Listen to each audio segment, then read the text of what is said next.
நிறுத்தி வைத்திருக்கும் கல்வி நிதியை விடுவிக்க கோரி ஒன்றிய அரசை வலியுறுத்தி திருவள்ளூர் எம்பி சசிகாந்த் செந்தில் இரண்டாவது நாளாக உண்ணாவிரத போராட்டத்தை மேற்கொண்டிருந்தார். இந்நிலையில் உடல்நலக்குறைவு காரணமாக தற்போது அவர் மருத்துவமனையில் அனுமதிக்கப்பட்டிருக்கிறார்.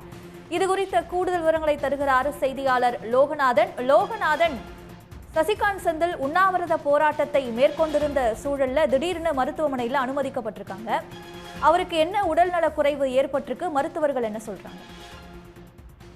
தமிழகத்திற்கு ஒன்றிய அரசு வழங்க வேண்டிய இந்த கல்வி நிதி 2152 கோடி வழங்க கோரி தமிழக திருவள்ளூர் நாடாளுமன்ற உறுப்பினர் சசிகாந்த் செந்திலானது இரண்டாவது நாட்களாக தனது நாடாளுமன்ற தொகுதி அலுவலகத்தில் காலவரையற்ற உண்ணாவிரத போராட்டத்தை ஆனது இன்று மேற்கொண்டிருந்தார். இந்நிலையில் இன்று மாலை திடீரென்று அவருக்கு உடல்நலக் குறைவானது ஏற்பட்டிருக்கின்றது.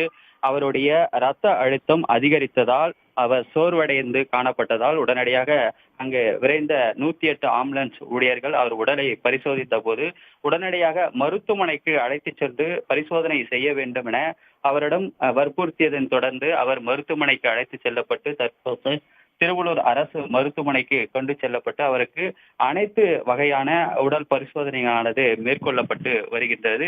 இன்று காலை முதல் அவர் சோர்வடைந்து காணப்பட்டிருந்த நிலையில் இன்று மாலை மிகவும் அவர் உடல் ஆனது பாதிப்பானது ஏற்பட்டதை தொடர்ந்து மருத்துவ குழுவினர் இன்று அவரை திருவள்ளூர் அரசு மருத்துவமனைக்கு அழைத்து சென்று உடலானது பரிசோதனையானது மேற்கொண்டிருக்கின்றன.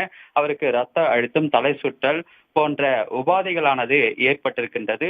தொடர்ச்சியாக இந்த காலை கூட மருத்துவ குழுவினர் அவருடைய இரத்த அழுத்தத்தை பரிசோதனை செய்தது ஸ்டேபிளாக இருந்ததாக தெரிவித்திருந்தனர்.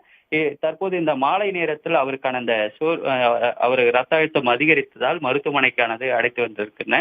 சசிகாந்த் செந்திலோட போராட்டம் என்பது நாடு தழுவிய எதிரொலித்திருக்கின்றது என்பதுதான் சொல்ல வேண்டும். இந்த தமிழகத்திற்கு தர வேண்டிய கல்வி நிதியை ஒன்றிய அரசு முதலமைச்சர் கடிதம் மூலமாக வலியுறுத்தியும் கல்வி அமைச்சர் நேரில் சென்று சந்தித்தும் நாடாளுமன்ற உறுப்பினர்களும் நாடாளுமன்றத்தில் முறையிட்டும் எந்தவித பிரதிபலனும் ஏற்படாமல் இதை செவிசாய்க்காமல் ஒன்றிய அரசு செயல்பட்டு வருகிறது. குறிப்பாக மும்பை கொள்கை திட்டத்தை ஏற்றுக்கொண்டால் மட்டும்தான் கல்விக்கான நிதியை விடுவிக்க முடியும் என்று பிடிவாதமாக ஒன்றிய அரசு செயல்பட்டு வருகிறது. இது தொடர்பாக சென்னை உயர்நீதிமன்றம் கூட கல்வி நிதியை விடுவிக்க வேண்டும் என உத்தரவிட்டும் அந்த உத்தரவை செவிசாய்க்காமல் இருந்து வருகின்றது. அதே போன்று திமுக எம்பி வில்சன் கூட உச்சநீதிமன்றத்தில் இது தொடர்பாக வழக்கு தொடர்ந்திருக்கின்றார். கல்வி நிதியை விடுவிக்குவதற்கான 6% வட்டியுடன் கல்வி நிதியானது விடுவிக்க வேண்டும் என அவர் மனு தாக்கலானது செய்திருக்கிறார். அந்த மனு விசாரணை நிலையிலானது இருந்து வருகின்றது.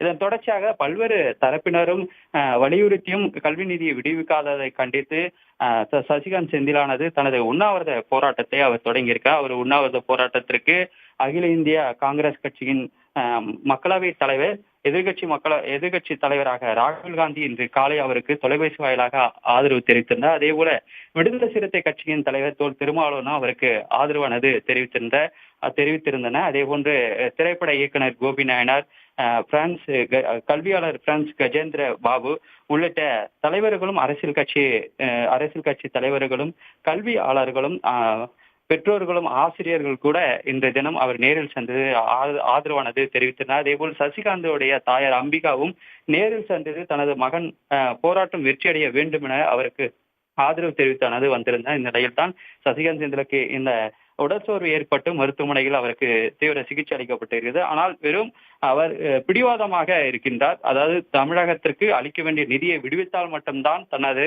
உண்ணாவிரத போராட்டத்தை முடித்துக் கொள்வேன் என்பதை அவர் ஏற்கனவே செய்தியாளர் சந்திப்பிலானது தெரிவித்திருப்பது குறிப்பிடத்தக்கது. விவரங்களுக்கு நன்றி லோகநாதன். உடனுக்குடன் செய்திகளை தெரிந்து கொள்ள சன் நியூஸ் பெல் ஐகானை கிளிக் பண்ணுங்க.